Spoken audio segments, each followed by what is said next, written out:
એક બાઇક ઉપર એ ભાઈ છોકરીને મૂકવા આવ્યા હતા, એટલે એમને મૂક્યું અને તરત પાછળથી બીજી બાઇક આવતી હતી. એ બાઇક ઉપર એક માણસ કે બે હશે એ ખ્યાલ નહીં મને, હું ઘરમાં હતો, એને બૂમ પાડી જોરથી, એટલે હું તરત ઘરમાંથી બહાર આવ્યો. એટલે એને પૂછ્યું શું થયું બેટા, તો કે એસિડ નાખ્યું છે. એટલે મારા વાઈફ પાણી વાણી લાવીને એને બધું છાંટ્યું, ધોયું આખું, અને પૂછ્યું એને કેટલા દેખાય છે આ બધા, એને સાચું કહી દીધું. એટલે એને કોઈ વધારે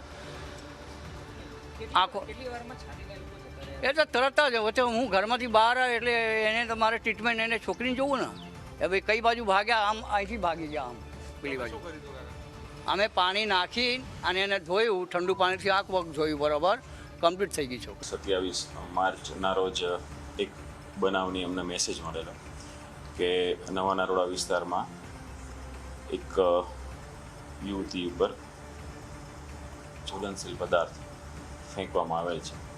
તો એ અનુસંધાને અમદાવાદ શહેર ક્રાઇમ બ્રાન્ચ દ્વારા અલગ અલગ ટીમો બનાવીને બનાવની ગંભીરતાને ધ્યાનમાં લઈને ભોગ બનનારની પૂછપરછ, જે ગુનાવાળી જગ્યા છે એનું જીવનભર્યું નિરીક્ષણ, તેમજ આજુબાજુની જગ્યાઓ છે એના સીસીટીવી ફૂટેજ.